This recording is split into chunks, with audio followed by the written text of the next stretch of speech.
What's up, Thrashers, and welcome back once again to the Thrash Maniac 99 YouTube channel, and I am back finally with another CD collection update. This is collection update number 40. Man, I can't believe we're already up to 40 updates after starting this series almost 3 years ago. But here we are. So not a huge stack that I got for you guys for this update, but I've been working on this stack for a little while. Originally it was going to be a lot bigger because I did buy a bunch of albums from 2024, but I thought, you know what? It would be kind of a cop-out to include those since they're pretty much albums I've reviewed already on the channel. But I will say there is one album from 2024 I do have in the stack that I didn't get to review, mostly because I didn't know it existed until watching Thralls of Metal talk about, and we'll get to that later on. But yeah, some of this I got from like eBay and Amazon, but also some were like gifted to me by my dad at a flea market. And there's going to be one album in here in particular that is going to be quite the rare one to have. But without further ado, let's get started. So the first 5 CDs excuse me, that I have for you in this update are all from the same band. And real quick, I'm not using my normal microphone, I'm just using the GoPro mic, because I'm just going to try and wing it from here on out with it instead of just having to do a bunch of editing trickery and all that horse shit. But without further ado, let's get started. So like I said, the first 5 are all from the same band, and it was a discography I've been wanting to complete for a while, and that is Bathory. Yes, I'm even talking about the less than stellar albums. First one, Requiem. So yeah, I did the Bathory ranking back in the summer of 2022, and it was an interesting ranking to talk about, especially this 90s period, like mid to late 90s period, and it started with this one with Requiem, where they pretty much moved away from the classic heavy metal, doom metal, folk metal side of theirs, from Hammerheart and Twilight of the Gods, and into more of a thrash metal inspired sound. And this one, I will admit, like, the guitar tone's pretty cool on here. It's got a nice crunch to it, but the drum tones suck on this album. And I will say, song-wise, I honestly think this, and even the next album, songwriting-wise, do get a little bit overlooked, in my personal opinion, when it comes to Bathory, but this was definitely the better of the two mid-90s albums, for sure. I mean, there are some cool songs on here, like Prostitution, the title track, Pax Vobiscum. There are some cool songs on here, but yeah, in comparison to most of the other things that Bathory did, not one of their best, but it's definitely not terrible. I think it's a solid album for what they were going for. Which brings us to the follow-up, and what a lot of people say is a horrible album, even though I kind of disagree, Octagon. Now, I will say, I like the guitar tone and the drum tones a little bit more on this album than I do on Requiem. Really, the only thing this album, in my personal opinion, suffers from is the snare sound, kind of ringy. Korthon's vocals, he was kind of going for more of, like, I would say, like, hardcore thrash barks. And the lyrics, some of the lyrics were kind of stupid. But musically, this sounds closer to, like, death thrash. Like, this almost, and I even described it in the ranking, I felt this sounded like the best album Vader didn't write. Because there's a lot of Vader on this album, in my opinion, from what I can hear. But yeah, lyrically, some of the dumbest lyrics that Korthon ever wrote. But riff-wise, there are some killer riffs on here, and the songwriting I thought was really cool. Definitely thrashy, some death metal, some touches of groove metal. But I thought they did it right. It's just, yeah, Korthon's vocals weren't the strongest. The lyrics were pretty dumb. The snare sound was ringy, but it sounded kind of close to the snare you would hear Vader use on the Future of the Past covers album they did a year after this album. But I was kind of a completionist, and also, I'll defend this album a little bit. I don't think it's horrible like a lot of people said it is. I think it's a okay, solid album, but definitely the weakest out of the Bathory catalog. I will agree with that. And then we get to the bridging of the gap between those two albums and then the two after the one I show here, and that is Destroyer of Worlds. This is kind of an odd listen, and I even talked about it in the Bathory ranking. Like, you know, it sounded like Korthon was trying to bridge the gap between the classic heavy metal, doom metal, and folk metalness of the early 90s stuff, as well as Blood on Ice, with the thrash stuff that Korthon did on Requiem and Octagon. And yeah, this is definitely an improvement over those other two albums, but still not the greatest, and it also drags. It's pretty long. It's a pretty freaking long album. But there are some cool, like, melodies and moments that pop up on here. Excuse me. But still not quite what you would expect out of Bathory. But still, for what it was, it's a solid album.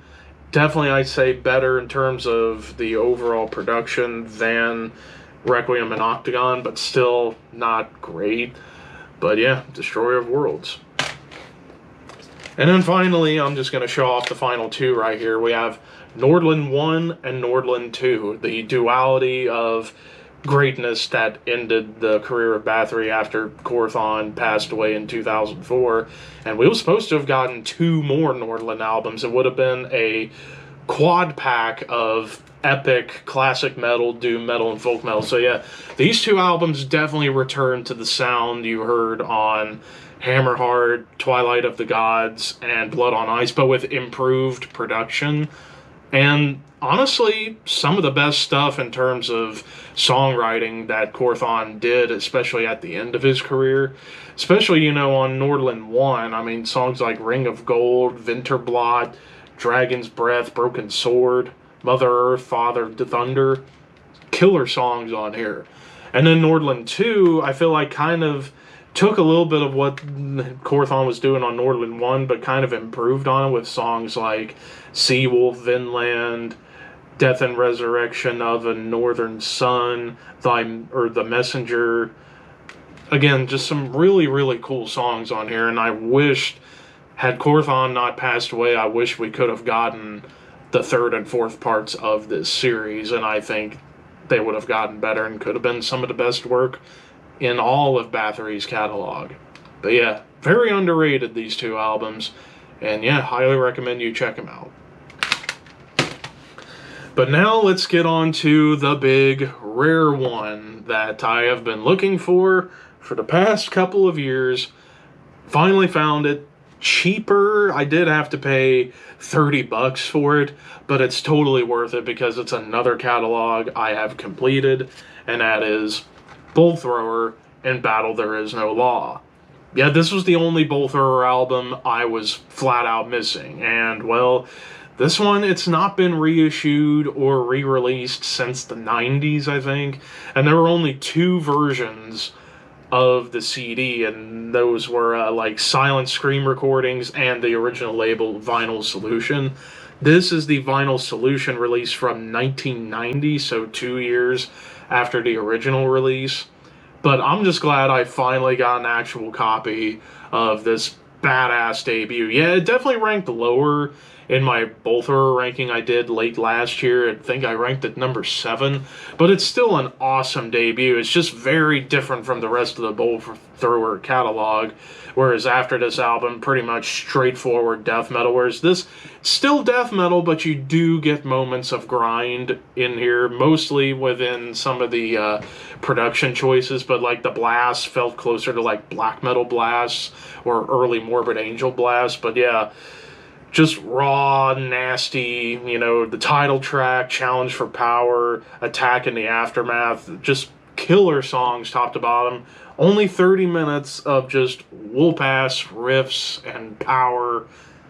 Awesome stuff. Granted, they would get better after this album, but this is an essential early contributor to all of death metal. So yeah, Bull Thrower. Alright, so now the next 3 are actually ones that my dad got for me. Well, there's going to be one more later on, but the first 3 of the 4 are in order. So yeah, these are ones that my dad got me at a flea market a while back. And first off, we have Downs, Over the Under.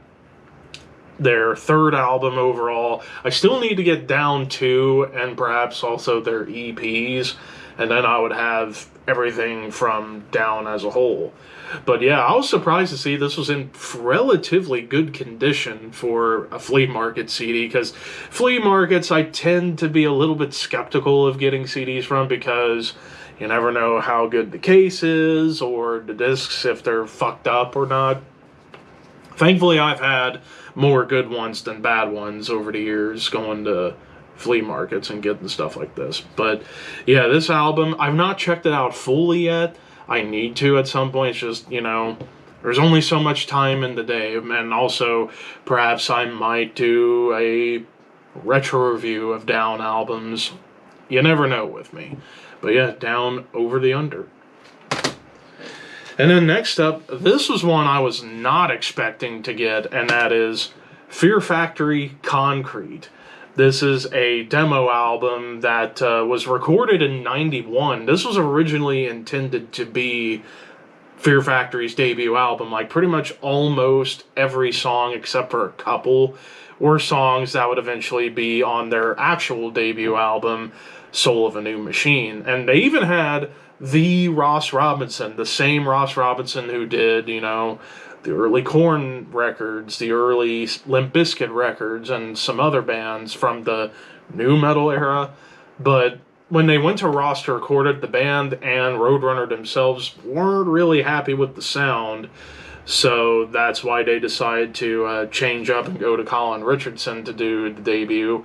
But yeah, this got released 11 years later. And I think it was because of like licensing lawsuits and shit why they didn't get it released sooner. But yeah, this is pretty cool to hear the raw early versions of songs like Big God Raped Souls, Arise Above Oppression, Crisis, Escape Confusion, Suffer Age, and even Piss Christ, which would actually be a song released on their best album, Demanufacture, and it sounds a lot different than the version on here. A lot less industrial, definitely more like death metal and grindcore and thrash metal. But yeah, Fear Factory was showing early on they were going to be a force to be reckoned with, and it all started with this. So yeah, this was one I wasn't expecting to ever get, but here it is. So I got pretty much all of the 90s Fear Factory stuff, minus remix albums and EPs and all that stuff. But yeah, Fear Factory Concrete. And then the next one, and this is kind of going back to when I was growing up, Godsmack Awake. So yeah, I've not talked a lot about Godsmack on this channel in a long time. In fact, the last time I think I've talked about Godsmack on this channel was way back 10 years ago when their album 1000 Horsepower came out, which I thought was actually a pretty good hard rock alternative metal album. But when it comes to Godsmack, I liked their early stuff, you know, the self-titled, this, and Faceless, like when they were at their heaviest, I would say. This was the second album. Of course, most people should know the title track. It's been like a big song over the years. Greed, I always really liked. There's Sick of Life on here. They even got a cool instrumental with Vampires, which, if I recall, won them a Grammy Award for Best Rock Instrumental, I think, in 2000. Or 2001, whichever. But yeah, this was kind of more of a nostalgia pick. I know there's a lot of people that don't like Godsmack. Other than When Legends Rise, I don't know why people would hate Godsmack. They just sound like a nice mix of Alice in Chains and 90s Metallica, and a little heavier than 90s Metallica, I will say. And also, I like Sully Erna's vocals, kind of like I'm sitting in between Jerry Cantrell and James Hetfield, but with a rougher tone to it. Plus, Sully is a thrash head through and through. He played in a thrash band, but whatever. But yeah, this was just a nostalgia pick because I still have a soft spot for some of the stuff I grew up listening to as a kid, like Godsmack, Seether, Slipknot, and 3 Days Grace, even though they haven't aged the best over the years, considering I've discovered so many other bands. But yeah, this is just good to have for nostalgia, and I'll go back to some songs here and there. But yeah, Godsmack Awake. Now let's get back to the old shit here, and another discography completed. I have Immortal, Blizzard Beasts. Now, I'm trying to keep from giving my opinions about Immortal albums until I do the ranking in December, but I will say this is an interesting one, because this was kind of Immortals beginning their transition into slightly more death metal inspired songwriting chops when it comes to some of the tightness of the riffs. But yeah, I'll go more in depth about this album whenever I get to that Immortal ranking in December, because that's going to be a fun one. Alright, and then next up we have one that I managed to get pretty cheap from Dive Bomb Records, because they reissued this back in 2016 along with Century Media. Infestdead, Satanic Serenades. This is pretty much everything Infestdead ever did. Now, for those who don't know, Infestdead is actually a Swedish death metal band that sounds very close to Florida death metal, and this was the brainchild of one Andreas Dredd Axelsson and one Dan Swano. The story about how this all came about goes back to Dan Swano being a producer, and he was about to work on Merciless Unbound album, and Andreas showed up to the studio and was like, "Hey, where's Merciless? I want to get drunk with them." Dan's like, "Well, they're not here yet, and I'm trying to figure out how to work this computer." So they started playing like Bolt Thrower songs or Creator songs. Then they play a Deicide song where I think they were doing Oblivious to Evil, maybe, or Sacrificial Suicide, it might have been. And then somehow, because it was all recorded, but somehow Devo from Marduk back in the day sent the tapes out to a label that bought No Fashion Records and is like, "Hey, I want you guys to record an album for my label." And Dan's like, "What? This was a ripoff of a Deicide song," but it caught on, and so they decided to write short, brutal, evil death metal songs, and all comes together here. So basically you got everything they did, such as Jesus, Satan, their 1993 demo, Hellfuck, Killing Christ.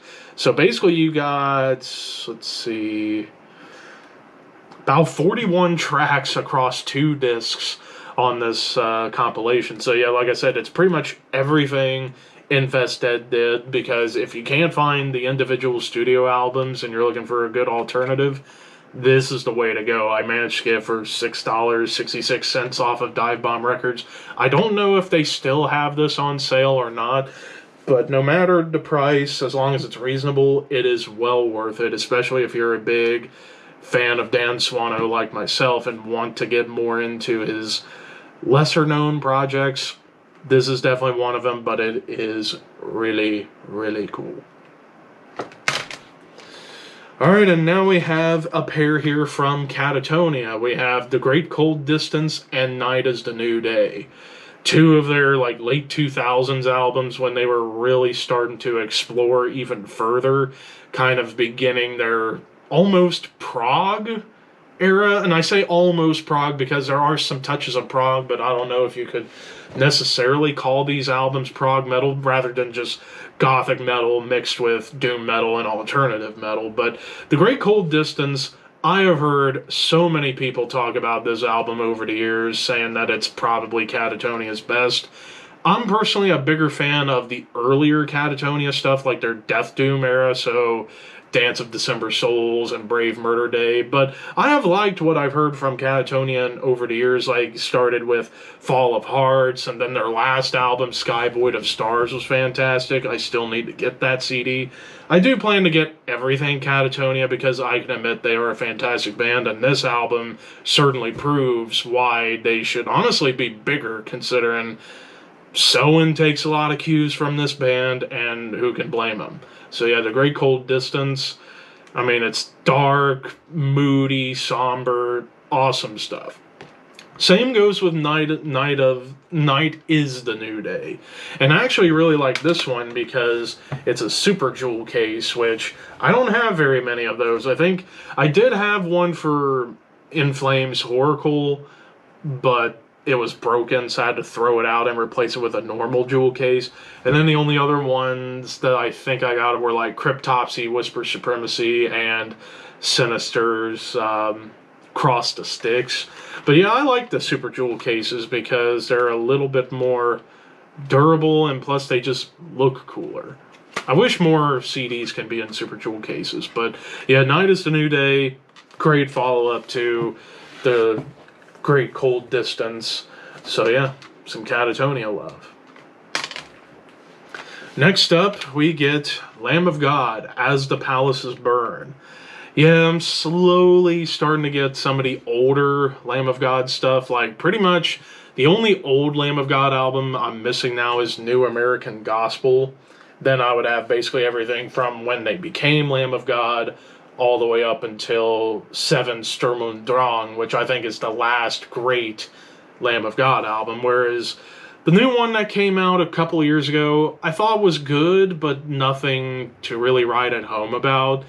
And I didn't check out the self-titled one. But yeah, As the Palaces Burn, I think this was really where they started to really become big. And they were still on Prosthetic Records. I think it would be the next album, Ashes of the Wake, when they went towards Epic Records. But yeah, this is some nasty, raw groove metal meets thrash metal and hardcore with touches of death metal. But yeah, can't go wrong with old Lamb of God. Alright, next up we have another discography so far completed, and that's Necrot with Blood Offerings. I've checked out the last 2 albums. In Lifeless Birth, I still like to jam that from time to time. That could be top 5 on my album of the year list. But yeah, this is where it all started, Blood Offerings. And to put it in short, sweet to the point, awesome old school death metal from California that sounds like if you took Bolt Thrower and Morbid Angel and put them in a blender, but add in some melodic death metal touches here and there, you get Necrot. And granted, this one, not as melodic as their other 2 albums. It was definitely more on the raw, gritty side, but still fucking badass. I know this is like the benchmark album for some people for Necrot. I think they've gotten better since this album. Like, Lifeless Birth, I will say, I think is probably their best work yet. But we'll have to wait to hear another one. But yeah, Blood Offerings, awesome. Alright, and now this is the 2024 album that I didn't get to review that I now own, and I'm glad I got it. We have Suffer with Great Canvas of the Aesthete. So, I didn't know about this album until I saw Thralls of Metal talk about it in a review, and when they described what it sounded like, I'm like, I gotta get a hold of it at some point. Granted, it took me a couple of months, but I finally got it. This is Wise Blood Records, but it's interesting because it's a CDR, so it's a burnt CD with a cover on it from a record label, which is pretty interesting and actually kind of cool. But yeah, Suffer, this band, holy shit. I was listening to this album right before I recorded this just to get familiar with it. Holy shit, this is immediately a 5 out of 5 in my personal opinion, because holy fuck. Sounds like the perfect blend of Carcass-style harmonies and melodies with like the evilness of Morbid Angel and the brutality of Suffocation.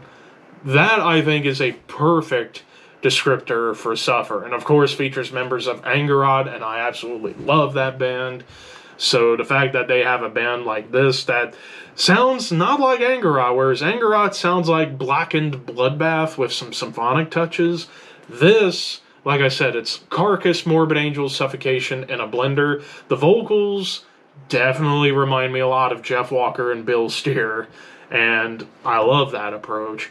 So yeah, I'm glad I got this in the collection. This is a fucking badass album. Easily going to be in my album of the year list, because this is just some killer shit. Next up, time for something controversial. We have Superjoint Ritual with Use Once and Destroy.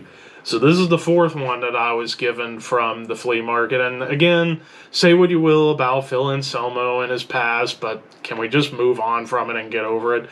Superjoint, I actually think, is a pretty interesting project because basically sludge meets punk. And, you know, especially like the opening track definitely gets like very punky, dare I say, like black metal and thrash metal at times. I know if I recall, I forget what year, yeah, 2002. I think if I remember right, like Phil played some of the demos from this album to Fenris from Darkthrone back in 2000 when Pantera was in Norway to tour. But yeah, it's interesting. I finally got a Superjoint album, so I think I now have at least one album minus Razor White. But I don't think Phil ever did an album with Razor White. But I have at least one album from every band Phil Anselmo has been in: Pantera, Down, Superjoint, and Scour. So yeah, pretty happy to have some Superjoint Ritual. Back when they were Superjoint Ritual before they just became Superjoint. But yeah. Next up, we have Tomb Mold, Planetary Clairvoyance. I actually reviewed this album when it came out in 2019, and this was pretty high up on my list in 2019. And yeah, so I've been needing to get the rest of the Tomb Mold discography because before getting this, I only had the new album, This Enduring Spirit. And I've always wanted to get Planetary Clairvoyance because I remember checking this out when it came out, and I thought, holy shit, this is some awesome cavernous death metal from Canada. And I need to check out Manor of Infinite Forms and their debut and whatever else they've done in between. But because, yeah, Tomb Mold is an awesome death metal band of the modern era. And this album certainly proved it. I mean, all 7 tracks kill. What more can I say? And then the final CD in this update, we have Urgehal with Ikonoklast.